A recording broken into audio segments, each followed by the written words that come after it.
Okay, let's be real for a second. Have you ever studied English for years? You know thousands of words, but the moment you need to speak, you just freeze? And your brain starts scrambling, trying to find the words in your native language and then frantically translate them? You know the feeling. It's slow, it's super stressful, and it feels anything but natural. Well, today we're going to break that habit. We're going to talk about how you can actually rewire your brain to stop translating and start thinking directly in English. Let's get into it.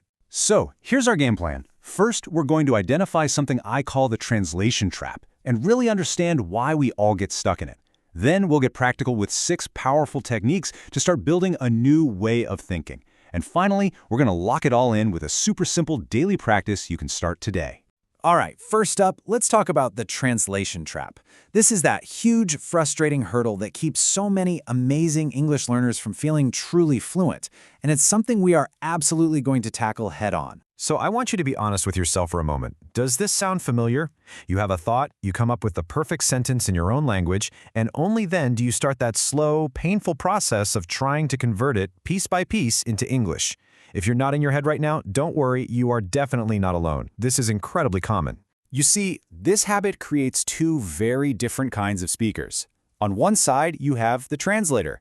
They're always pausing, they feel nervous, their speech is a little slower, and they're constantly worried about grammar. But then on the other side, you have the direct thinker.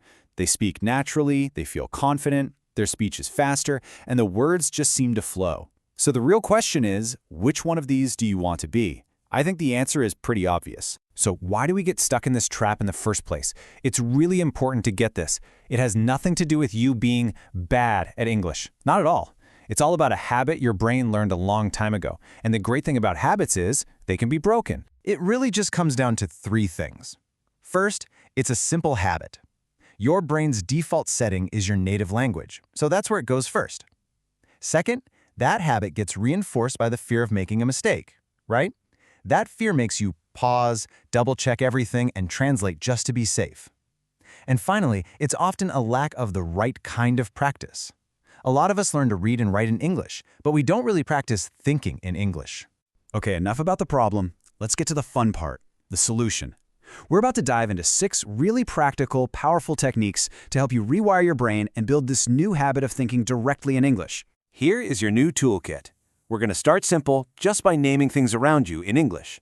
Then, we'll move that conversation inside your head and create an inner monologue. After that, we'll build your confidence by thinking in simple sentences. Then we'll try a really cool method called the shadowing technique to get the natural rhythm down. A big one is using pictures instead of translated words. And finally, getting you comfortable just speaking out loud.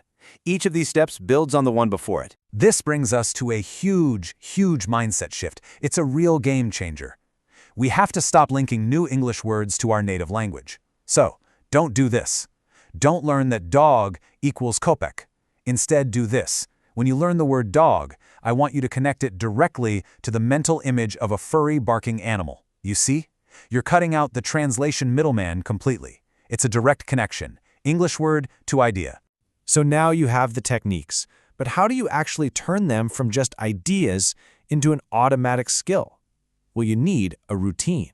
And the good news is, this doesn't have to take hours and hours out of your day. In fact, it's probably way easier than you think. Here's what it looks like in real life. A simple 15-minute daily habit.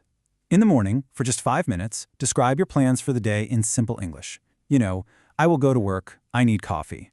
In the afternoon, take another 5 minutes to shadow a short podcast or video. That just means you listen and repeat what you hear.